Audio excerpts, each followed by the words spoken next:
여당의 역할을 앞으로 하겠다라는 이 말을 이제 박주선 비대위원장이 한 건데. 준여당이라는 것은 준의 방침이 찍히는 게 아니고 예. 여당의 방점이 찍히는 거거든요. 그러니까 결국은 뭐가 다른 거예요? 문재인 정부에 협조할 것은 제대로 협조하겠다. 물론 비판도 때로는 하겠지만 예. 그래서 이제 협조에 더 방점이 찍혔다 봅니다. 물론 당내에서는 호남 중진들하고 그다음에 이제 수도권의 소장파들 사이에 지금 계속 의견이 엇갈리고 예. 또 강경한 소장파들의 목소리 때문에 뭐 인사청문회다 뭐 그다음에 예산 추경이다 이런 거에 반대 목소리가 강하게 나오지만 결국은 반대하고 안 해줄 듯 하지만 예. 결정적인 순간에 도와줄 거다. 그런 느낌을 많이 받고 있거든요. 그래요. 그러면서 존재감, 캐스팅 보드의 역할을 높여가면서 그러면서도 국민들로부터 특히 호남 유권자들로부터의 예. 지지도 받아가는 그런 전략을 택한 것이 아닌가 해서. 근데 그 준여당이란 말을 한 다음에 우리 준여당 하겠다란 말 한 다음에 더불어민주당 추미애 대표가 아니 준여당 선언하셨으면 장관 인사부터 도우세요. 이런 말을 하고 나서 국민의당 안에서 굉장히 좀 분란이 있었다면서요. 그렇게 될 수밖에 준여당이란 말 없죠. 괜히 했다 막 이렇게. 그러니까 추미애 대표가 타겟을 잘못 정한 거죠. 준여당 했으니까 도와라 하고 오히려 박주선 비대위원장을 타겟을 한 거 아닙니까? 그렇게 하지 말고 오히려 타겟을 소장파들한테 해가지고 아니 당신들 왜 그러느냐 어른들이 다 그렇게 잘 정했는데 좀 도와주세요 이렇게 가야 되는데 타겟 설정을 잘못했기 때문에 오히려 내부 분란이 생길 수가 있다. 오히려 도우려는 사람을 좀 곤란하게 그렇죠. 명각하면 박주선 대표는 그렇게 되면 내부로부터 비난도 받고 추미애 대표로부터 비난도 받게 되니까 안팎으로 협공을 당하는 그런 옹색한 위치가 돼버리잖아요. 그러니까 이제 그것은 추 대표님께서 약간의 타겟을 잘못한 거다 이렇게 봅니다. 허 소장님은 박주선 비대위원장의 준여당이라는 방향 설정 옳았다고 본다. 상한가. 이준석 위원장 어떻게 보세요? 박주선 위원장이요? 예. 어제 제가 공교롭게 어떤 행사에 가가지고요. 그 이제 여당 대표 여야 대표들이랑 또 이낙연 총리님 오신 걸 한번 봤는데 박주선 비대위원장님 이낙연 총리 바로 뒤에 딱 붙어 가시더라고요. 오, 그래요. 저는 그게는 뭐 그 협치의 분위기를 만들어 나가자는 공감대는 국민의당 내에서 형성된 것 같은데 사실 추미애 대표가 그 협치의 의미를 너무 좁혀버리고 있죠 지금. 그러니까 예를 들어 예전에 그런 거 있지 않았습니까? 내 말대로 하면 소통 아니면 불통 뭐 이런 식으로 규정짓는 형태의 정치 문화가 있었는데 지금도 우리 말 들어주면 협치 아니면 협치가 아니다. 뭐 이렇게 몰아가는 것 자체가 협치를 어렵게 좀 만드는 거거든요. 상황을 꼬이게 하고 있다. 예, 그래서 추미애 대표가 뭐 그런 개별적인 사안에 대해 가지고 그럼 협조를 해주지 그러세요. 이렇게 하는 거는 좀 그래 뭐 여당 대표의 역할은 아닐 것이다. 오히려 야당이 아쉬운 게 많은 상황에서는 조금 이해해주는 뉘앙스를 풍기는 괜찮거든요. 그래서 약간 그 부분은 아쉽다. 다만 이제 뭐 사실 국민의당이랑 민주당이 뭐 연대를 하거나 아니면 사실상 합당까지 가게 된다 하면은 그 과반됩니다. 그러면은 그렇죠. 네, 그렇기 때문에 그 부분을 문재인 정부는 동력 삼고 싶어 할 거기 때문에 국민의당도 그걸 잘 알고 이런 접근을 하는 게 아닌가 싶습니다. 왜냐하면 선거 과정 내내 문재인 대통령이 그 협치 또는 뭐 연정이나 표현을 안 했지만은 국민의당하고 정의당하고는 할 수 있다는 이야기를 여러 차례 반복적으로 했습니다. 그리고 실제 국민의당은 뭐 이중대나 사쿠라가 아니고 과거에 본부 중대였어요.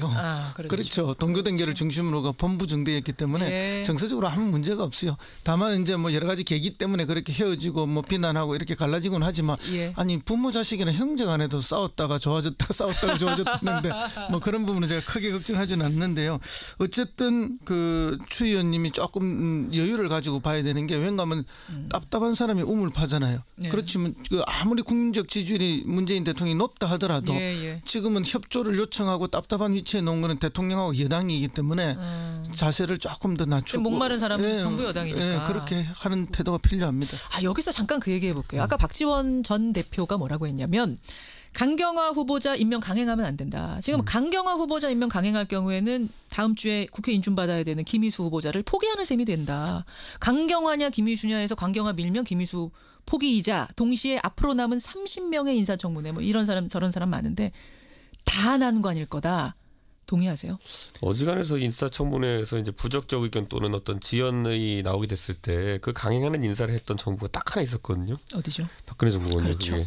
보통은 인사청문회에서 좀 삐그덕거린다 싶으면은 여야 타협을 통해 가지고 그러면 뭐 물릴 사람이 누구냐 이렇게 해서 협상 모드로 들어갔던 게 지금까지 청문회 문화였거든요. 그런데 박근혜 정부 때 그걸 강행해버리면서 인사청문회를 사실 유명무실하게 만들어버리는 어떤 측면도 있기 때문에 그 행태 또한 과거에 그 민주당 쪽에서 그 전 여당이던 새누리당을 비판하던 단골 소재였거든요. 그렇기 때문에 이번에 만약에 공수 교대가 된 상황 속에서 비슷한 모양새가 만약에 나오게 된다면은 뭐 실제 강경화 후보자가 어떤 사람이냐, 김희수 후보자가 어떤 사람이냐, 뭐 이런 것과 관계없이 그냥 절차적인 면을 너무 무시하고 강행한다라는 비판을 또 받을 수 있기 때문에 여당도 고민이 많을 겁니다. 어떻게 해야 돼요, 소장님? 근데 인내심을 가지고 기다려야 되고 타임 스케줄을 잘 짜야 됩니다. 타임 스케줄을 다 잘 짜서 더 설득하면 될 거라고 보세요? 아니요, 뭐 막판에 어떤 다른 방법을 택할 수도 있지만 그게 최후의 수단까지 인내하는 모습을 보여주고 또 그 이전에 타임 스케줄상 먼저 인준돼야 될 분들이 먼저 갈 수 있도록 하는 그런 전략이 필요하죠. 지금 많은 분들이 아까 그 인터뷰 들으시고 문자 주시는데 그러니까 도대체 어디까지 설득을 해야 되고 어떻게 설득을 해야 된다는 건지를 잘 모르겠다. 왜냐하면 이제 국민들이 결국은 심판자잖아요. 국민들의 여론이 지금 대통령 지지율이 높다고 해서 그 모든 걸 동의해 주는 건 아닌데 결국은 국회가 발목 잡기만을 하고 있다. 도저히 안 된다. 이건 대통령이 어떻게 해도 상관없다라는 정도까지 여론의 압력이 차올라와야 되는데 그 압력이 차올라올 때까지를 청와대가 못 기다리면 청와대가 먼저 조금 무너지게 되는 거죠. 압력밥솥에 압력이 가득 차서 저절로 그렇죠. 뚜껑이 열리는 그 순간까지를 기다릴 줄 알아야 되고 물론 뭐 이준석 위원장이 이야기하는 그런 식의 해법도 있지만 이번에는 반드시 또 그런 해법으로 가야 된다 이런 거는 아니에요. 저는 이런 얘기를 드리고 싶은 게 그 예를 들어 야당 입장에서 이 문법을 봤을 때 어떤 게 있냐면요. 강경화 장관 후보자에 대한 여러 의혹이 제기되었는데 어느 순간에 좀 의아한 이제 퍼포먼스들이 몇 번 있었던 게 전직 외교부 장관이 갑자기 전부 다 지지 선언을 한다든지 10명이 지지 선언을 이런 모양새들이 보였는데 그분들이 공무원이 대다수고 어지간해서는 자발적으로 모인다고 보는 사람은 거의 없습니다. 그러면요? 뭐 의혹 제기 이런 수준은 아니지만 그렇지만 어쨌든 이런 걸 하면서도 그분들도 하면서도 정권이 어떤 스탠스인가 만약에 뭐 강경화 후보자를 만약에 지명 철회할 분위기가 조금이라도 있다면은 섣불리 나서지 않습니다. 그분들 개인의 명예나 이런 게 있기 때문에 그렇기 때문에 여권의 모 관계자가 그냥 강한 시그널을 줬다. 우리는 강경화로 끝까지 간다. 이런 정도의 정보는 공유된 상황에서 그러니까 뭐 그걸 기획했다는 게 아니라 이 정도 정보는 공유된 상황에서 확신을 갖고 움직였다는 얘기이기 때문에 그게 야당에 던지는 메시지라는 것은 야당이 뭐라 하든 우리는 강경화 밀어붙이겠다. 야당을 더 자극한 거라고 보세요. 약간은 뭐 답은 정해져 있다. 너는 우리 따라오면 된다라는 식의 어떤 뉘앙스가 풍긴 게 좀 있다. 이게 야당에서 받아들이는 문법이기 때문에 저는 그런 부분도 좀 기획하는 데 있어가지고 좀 너무 이 경직된 모습 보이지 않았으면 좋겠다. 사실 강경화 후보자에 대한 여론은 좀 개선되는 모양새를 보였거든요. 그런데 그 와중에서 그걸 통해서 한 번에 더 개선시켜서 아까 말한 야당에 대한 압력을 만들어내기 위해서 어느 누군가가 정부에서 좀 잘못된 시그널 하나 던진 게 아닌가. 국민 설득 작업을 하려고 한 것이 오히려 야당은 더 화나게 되는 꼴이 될 수도 있다. 물론 국민들 입장에서 봤을 땐 이런 어떤 정치 공학이나 이런 걸 보고 싶지 않으시겠지만은 또 반대로 또 뭐 이쪽 당이고 저쪽 당이고 다 여당 해보고 하지 않았습니까 전부 다? 그렇죠. 그럼 대충 이런 상황에서는 어떤 문법으로 이게 동작하는지 감을 잡습니다 보면은. 알겠습니다. 저는 그런 부분을 좀 간과하지 않았으면 좋겠습니다. 잠깐 오늘 뭐 주제 아니었습니다. 그 얘기 잠깐 했고요. 이준석 위원장은 상한가로 송영무 국방부 장관 후보자를 말씀하셨는데 아직 인사청문회도 안 했잖아요. 벌써 상한가입니까? 저는 그러니까 협치라는 것이 어떤 것인가라는 것에서 약간 고민해 보다가 그 우리말 들어주면 협치 아니면 협치 아니다. 이런 게 모델이 돼서는 안 됩니다. 그러다 보니까 이번에 송영무 국방장관 후보자를 보면서 눈에 띄었던 게 뭐냐면 송영무 후보자가 그 중앙일보였던가요? 뭐 일간지랑 인터뷰하면서 이 사드 배치에 대해 가지고 문재인 정부의 지금까지 입장은 좀 다소 뭐 철회 또는 철수를 좀 약간 염두에 둔 형태로 움직였다고 보는 분들이 많았는데 송영무 국방장관 후보자가 한 얘기 뭐냐면 우리가 돈 주고 사서 배치할 수 있다는 뉘앙스를 풍겼어요. 그러니까 송영무 후보자는 사드 배치에 적극적으로 찬성했던 인물인 거죠. 그렇죠. 그래가지고 그 방식이 지금은 미군의 어쨌든 공여를 받아가지고 이렇게 하는 방식이라면은 사드를 우리 돈을 사서 만약에 운용하게 되면은 미사일 방어에 대한 어떤 기능성은 유지함과 동시에 중국이 가장 우려하는 이게 어떤 미국의 의도대로 다른 형태로 사용될 수 있는 것에 대한 그런 해법을 제시할 수 있기 때문에 또 하나의 대안으로 물론 이거 이렇게 하자는 건 아니고 이런 대안도 검토할 수 있다는 취지로 이제 송영무 국방장관 후보가 얘기했는데 이게 의미하는 게 뭐냐면요. 이게 유승민 후보가 2년째 지금 얘기하고 있는 사드는 해법이에요. 같은 같은 얘기예요. 예, 그러니까 사드를 실제로 사서 운용하게 되면은 예. 이 부분이 좀 우려가 적어지지 않겠느냐. 물론 구체적인 디테일로 가면은 미국이 팔겠냐부터 시작해서 여러 가지 문제가 있을 수 있겠지만은 그렇죠. 결국 접근법 자체에 대해 가지고 좀 다양성을 열어준다라는 거는 예. 그러면 바른정당 같은 경우에는 이 부분에 있어서 자기 바른정당의 당론과 일치하는 부분이 있기 때문에 찬성이군요. 이 당론을 들고 같이 한번 논의해보자 자세로 갈 수 있는 거죠. 협치가 이렇게 되는 것이다. 그렇죠. 그러니까 저는 어느 느낌이냐면 다소간의 입장 전환이 있을 수는 있겠지만은 또는 뭐 좀 유연성을 갖추는 형태로 돼서 원래 좌파 지지층을 좀 깎아먹을 수도 있겠지만은 예, 예. 이런 공간을 열어주면은 바른정당 입장에서 협상의 장으로 들어와야지 이게 밖에서 비판만 할 수 있는 상황이 아니게 되는 거거든요. 그런 의미에서 잘 뽑은 후보자다. 저는 그래서 이게 송영문 장관 후보자 개인의 소신인지 아니면 이런 인사를 함에 있어가지고 문재인 대통령께서 이런 걸 보고 하신 건지 모르겠지만 딱 이걸 보면서 저도 바른정당 소속으로서 예. 아 그래 저 정도로 유연한 자세를 갖춘 어떤 안보에 대한 토론회장이 만들어지면은 이거 협치에 한 발 담글 수 있겠다는 생각을 하게 되는 그러셨어요. 게 있더라고요. 허 소장님. 예, 뭐 굉장히 어려운 문제인데요. 예. 어쨌든 뭐 그런 걸 고려해서 국방장관으로 내정한 것은 아니다. 이렇게 이야기하는 게 지금 현재로서는 맞겠죠. 그리고 이제 사드와 관련해서는 바른정당 보면서 한 건 아니랍니다. 이제 사드와 관련해서는 전략적 모호성이 여전히 필요하기 때문에 예. 왜냐하면 그것이 우리의 국익을 극대화할 수 있다고 보기 때문에 뭐 저도 그런 의견이 여러 의견 중에 해법 중에 하나일 수는 있다라고 보는데 그것이 다는 절대 아니다라는 걸 말씀을 드리고 아이고 정말 이건 힘든 사드는 정말 힘든 사드는 정말 힘들어요. 정말 힘든 문제예요. 어쨌든 바른정당을 생각해서 후보자를 낙점한 건 아니지만 결과적으로는 바른정당에게도 같이 얘기해보자.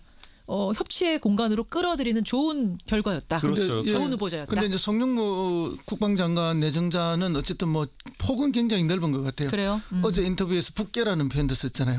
그럼 이거는 또 전통적 지지자, 전통적 지지자로부터 굉장히 비난을 받을 수 있는 용어를 썼는데 또 사실은 이제 청문회 통과를 고려해 본다면은 또 보수적인 분들에게 신뢰를 주는 또 표현이거든요. 자유한국당에서는 또 좋아할 수도 있는 그렇죠. 그러니까 이제 이분이 나름대로 굉장히 전략적인 고민을 많이 하고 있는 것이 아닌가 그런 느낌. 알겠습니다. 그런 의미에서 상한가 송영무 국방부 장관 후보자 주셨어요. 하한가로 갑니다. 하한가. 허성무 소장님 하한가. 예, 저는 자유한국당의 정우택 대표님을 오늘 하한가로 뽑았습니다. 정우택 원내대표. 이준석 위원장은 하한가 누구 주시겠어요? 저는 그 자유한국당 내에서 이제 친박 하는 분들. 또 두 분. 한 분은 정우택 원내대표, 한 분은 친박. 완전 다른 얘기인 게 정우택 대표는 친박 아닙니다. 그렇긴 해요. 제가 누구부터 물어볼까요? 허 소장님. 예, 지금 뭐 어쨌든 그 대통령이 협치와 이런 이야기를 하면서 뭐 밥도 먹고 청와대에 초청도 하고 이래 했는데 그 한 번 갔다 오고 난 이후에는 모든 것이 이제 반대를 위한 반대만 지금 하고 계시잖아요. 그러니까 총리 인준에서부터 다 지금 계속 반대를 하고 계신데 지금 그래서 이제 협치의 길이냐 대결의 길이냐 해서 셀프 왕따의 길을 지금 택한 거 아니에요. 그러니까 협치도 아니고 대결도 아니고 셀프 왕따의 길을 간다고 생각하세요? 물론 뭐 궁극적으로는 대결인데 셀프 왕따의 길을 좀 선택했다. 방향 잘못 잡았다? 잘못 잡은 거죠. 이게 꼭 협치는 아니라도 정권 초기에는 좀 도와주는 척, 협조하는 척 이렇게 하면서 몇 가지 해줘야 돼요. 그렇게 해서 이제 국민들로부터 또는 국회나 야당의 역할이 뭐 이렇게 잘하는구나 하는 기본을 만든 다음에 결정적인 여러 가지 이제 약점들이 나올 때 완전한 그 대결의 길을 가면서 주도권을 쥐어야 되는데 전혀 설득력 없는 방식으로 이 대결 그러니까 왕따의 길만 스스로 택해서 가기 때문에 실질적으로 이제 당의 발전이라든지 뭐 내년 선거를 앞두고 이렇게 간다라고 예상을 하지만 이게 내년 선거에 대한 도움이 사실 별로 안 될 거라고 저는. 근데 지금 저희가 리얼미터 매주 조사하잖아요. 그거 보면은 자유한국당이 소폭이지만 강경한 자세를 취한 다음부터 조금씩 오르긴 했거든요. 조금씩. 예, 그런 게 반영됐다라고 볼 수도 있지만 실제 지금 당장 지방선거를 한다면은 사실은 그 누구죠? 홍준표 후보가 받았던 정도의 지지율은 결국은 또 나오게 되어 있습니다. 그러니까 그 지지율까지는 뭐 여론조사 안 잡힌다 하더라도 선거를 하면 나오는 지지율이기 때문에 지금 미세한 변화는 강경한 투쟁을 해서 나왔다고 이렇게 보기는 그것 어렵습니다. 때문은 아니라고 보시는 거예요. 그 조그만한 소폭 상승은. 사실은 이제 뭐 대선에서 패한 후에 살살 정신을 차려가는 그런 수준이다 이렇게 봐야죠. 그러니까 사실 그 예전에 박근혜 정부가 초기에 출범했을 때도 보면은 야당이 뭘 해도 지지율이 안 오르는 상태가 좀 있었거든요. 그렇죠. 그때 그리고 뭐 아무리 대여 강경 투쟁을 많이 한다 그래도 일정 수준 이상으로는 국민들이 지지를 안 보내는 그런 현상이 있었는데 그게 아마 지금 자유한국당이 그대로 빠져 있는 지금 슬럼프가 아닐까라는 생각을 좀 하게 되고요. 그 중에서도 근데 친박한테 하한가를 주신 이유는 뭡니까? 어려운 상황, 당 전체가 어려운 상황인데. 사실 좀 애매해진 게요. 이게 친박은 우두머리가 누군지도 약간 이제 불투명한 상황이 돼버렸어요. 네. 그러니까 물론 과거에 이제 그 지주라고 하면 박근혜 대통령이었지만은 지금 뭐 정치 활동할 수 없는 상황이고 그렇죠. 그러다 보니까 이제 이 사람의 유산을 물러받아서 누가 할 것이냐 이걸 두고 이제 경쟁이 펼쳐져야 되는데 상속자가 될 수 있는 사람이 지금 없습니다 현재로서는. 뭐 홍문종, 원유철 이런 분들, 김진태 의원 뭐 이런 분들. 그분들은 한 번도 그러니까 어떤 철학적인 면에서 어떤 걸 계승하겠다는 그런 뉘앙스를 보여준 적도 없고요. 그리고 무엇보다도 지난 탄핵 국면이나 아니면 여러 가지 뭐 이 재판 과정 이런 데서 또 그렇다고 해서 적극적으로 박근혜 대통령 유산을 상속받기 위한 어떤 움직임을 보인 것도 아닙니다. 지지자들에게. 아니라고 보시는 거군요. 차라리 오히려 그걸 과감하게 해보려고 큰 꿈을 안고 뛰쳐나갔던 그 곰돌이 후보. 곰돌이 후보님. 우리 조원진 후보가 차라리 그런 면에서 의지는 보였다라고 할 수 있겠지만은 가지고 성공적이지 못했고 그래서 현재 지금 그 상속자가 없는 상태로 지금 이제 친박은 이번 전당대회에 돌입해야 되는데 뭐 전당대회에서 지금 전략도 없는 것 같고 후보가 누구인지 잘 모르겠는 것 같고 언뜻 보면은 나중에 가장 마지막에 그 배를 타는 원유철 대표가 친박 후보인가 뭐 홍문종 후보가 친박 후보인가 다들 이제 그 후보조차도 단일화가 안 되는 상황이기 때문에 혼란을 겪고 있는 거예요. 그럼 내부에서도? 교통정리할 사람이 없는 거죠. 교통정리할 사람이 없는 거기 때문에 제 생각에는 아마 다음 이번 전당대회에서 친박이 소멸할 가능성이 이제 보인다. 친박이 소멸까지? 불과 몇 개월 전까지만 해도 가장 강력한 게 아니요, 충분히 가능한 게요. 과거에 그 노무현 정부가 사실 좀 낮은 지지율로 마감한 뒤에 그 다음에 전당대회 할 때 보면은 친노를 한동안 소멸했었어요. 노무현 대통령의 비극적인 서거 이후에 다시 살아나기 시작한 거지. 그때 그 전까지는 뭐 손학규 대표라든지 뭐 이런 분들이 당의 사실상의 얼굴로 이제 활동하게 되고 그 동안은 좀 휴직을 가졌는데 친박은 또 이제 비슷한 패스를 한동안 겪을 것으로 이렇게 보입니다. 그런 의미에서 하한가 그렇게 해주셨어요. 오늘 상한가와 하한가, 상한가 보도에는 국민의당 박주선 비대위원장과 송영보 국방부 장관 후보자, 하한가 보도에는 자유한국당 정호택 원내대표 친박 올리면서 두 분과 인사 나누겠습니다. 두 분 고생하셨습니다. 다음 주에 뵐게요. 네, 감사합니다. 뉴스당 세미래정책연구소 허성모 소장, 바른정당 이준석 노원병 당협위원장이었습니다. You've got one life to live, don't let it go. 강행한다라는 비판을 또 받을 수 있기 때문에 여당도 고민이 많을 겁니다. 어떻게 해야 돼요, 소장님? 근데 인내심을 가지고 기다려야 되고 타임 스케줄을 잘 짜야 됩니다. 타임 스케줄을 다 잘 짜서 더 설득하면 될 거라고 보세요? 아니요, 뭐 막판에 어떤 다른 방법을 택할 수도 있지만 그게 최후의 수단까지 인내하는 모습을 보여주고 또 그 이전에 타임 스케줄상 먼저 인준돼야 될 분들이 먼저 갈 수 있도록 하는 그런 전략이 필요하죠. 지금 많은 분들이 아까 그 인터뷰 들으시고 문자 주시는데 그러니까 도대체 어디까지 설득을 해야 되고 어떻게 설득을 해야 된다는 건지를 잘 모르겠다. 왜냐하면 이제 국민들이 결국은 심판자잖아요. 국민들의 여론이 지금 대통령 지지율이 높다고 해서 그 모든 걸 동의해 주는 건 아닌데 결국은 국회가 발목 잡기만을 하고 있다. 도저히 안 된다. 이건 대통령이 어떻게 해도 상관없다라는 정도까지 여론의 압력이 차올라와야 되는데 그 압력이 차올라올 때까지를 청와대가 못 기다리면 청와대가 먼저 조금 무너지게 되는 거죠. 압력밥솥에 압력이 가득 차서 저절로 뚜껑이 열리는 그 순간까지를 기다릴 줄 알아야 되고 물론 뭐 이준석 위원장이 이야기하는 그런 식의 해법도 있지만 이번에는 반드시 또 그런 해법으로 가야 된다 이런 거는 아니에요. 저는 이런 얘기를 드리고 싶은 게 답답한 위치에 놓은 거는 대통령하고 여당이기 때문에 자세를 조금 더 낮추고 목마른 사람은 정부 여당이니까 그렇게 하는 태도가 필요합니다. 여기서 잠깐 그 얘기 해볼게요. 아까 박지원 전 대표가 뭐라고 했냐면 강경화 후보자 임명 강행하면 안 된다. 지금 강경화 후보자 임명 강행할 경우에는 다음 주에 국회 인준받아야 되는 김희수 후보자를 포기하는 셈이 된다. 강경화냐 김희수냐 해서 강경화 밀면 김희수 포기이자 동시에 앞으로 남은 30명의 인사청문회 뭐 이런 사람 저런 사람 많은데 다 난관일 거다. 동의하세요? 어지간해서 인사청문회에서 이제 부적격 의견 또는 어떤 지연이 나오게 됐을 때 그걸 강행하는 인사를 했던 정부가 딱 하나 있었거든요. 어디죠? 박근혜 정부거든요. 그렇죠. 보통은 인사청문회에서 좀 삐그덕거린다 싶으면은 여야 타협을 통해 가지고 그러면 뭐 물릴 사람이 누구냐 이렇게 해서 협상 모드로 들어갔던 게 지금까지 청문회 문화였거든요. 그런데 박근혜 정부 때 그걸 강행해버리면서 인사청문회를 사실 유명무실하게 만들어버리는 어떤 측면도 있기 때문에 그 행태 또한 과거에 그 민주당 쪽에서 그 전 여당이던 새누리당을 비판하던 단골 소재였거든요. 그렇기 때문에 이번에 만약에 공수 교대가 된 상황 속에서 비슷한 모양새가 만약에 나오게 된다면은 뭐 실제 강경화 후보자가 어떤 사람이냐, 김희수 후보자가 어떤 사람이냐, 뭐 이런 것과 관계없이 그냥 절차적인 면을 너무 무시하고 준 여당의 역할을 앞으로 하겠다라는 이 말을 이제 박주선 민주위원장이 한 건데. 준 여당이라는 것은 준의 방점이 찍히는 게 아니고 여당의 방점이 찍히는 거거든요. 그러니까 결국은 뭐가 다른 거예요? 문재인 정부에 협조할 것은 제대로 협조하겠다. 물론 비판도 때로는 하겠지만 그래서 이제 협조에 더 방점이 찍혔다 봅니다. 물론 당내에서는 호남 중진들하고 그다음에 이제 수도권의 소장파들 사이에 지금 계속 의견이 엇갈리고 또 강경한 소장파들의 목소리 때문에 뭐 인사청문회다 뭐 그다음에 예산 추경이다 이런 거에 반대 목소리가 강하게 나오지만 결국은 반대하고 안 해줄 듯 하지만 결정적인 순간에 도와줄 거다. 그런 느낌을 많이 받고 있거든요.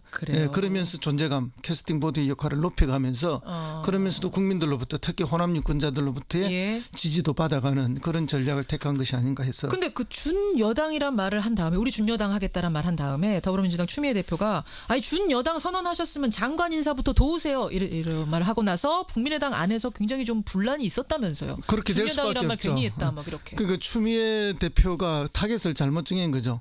준 여당 했으니까 도와라 하고 오히려 박주선 비대위원장을 타겟을 한 거 아닙니까? 그렇게 하지만 추미애 대표가 뭐 그런 개별적인 사안에 대해 가지고 그럼 협조를 해주지 그러세요 이렇게 하는 거는 좀 그래 뭐 여당 대표의 역할은 아닐 것이다.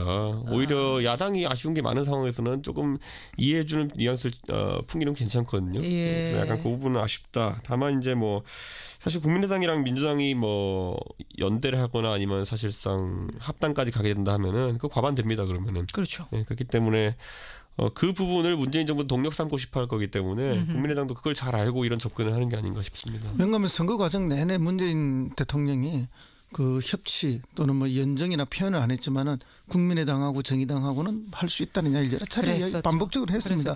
그리고 실제 국민의당은 뭐 이중대나 사쿠라가 아니고 과거에 본부 중대였어요. 그렇죠. 동교단계를 중심으로가 본부 중대였기 때문에 정서적으로 아무 문제가 없어요. 다만 이제 뭐 여러 가지 계기 때문에 그렇게 헤어지고 뭐 비난하고 이렇게 갈라지곤 하지만 아니 부모 자식이나 형제간에도 싸웠다가 좋아졌다가 싸웠다가 좋아졌다는데 뭐 그런 부분은 제가 크게 걱정하지는 않는데요.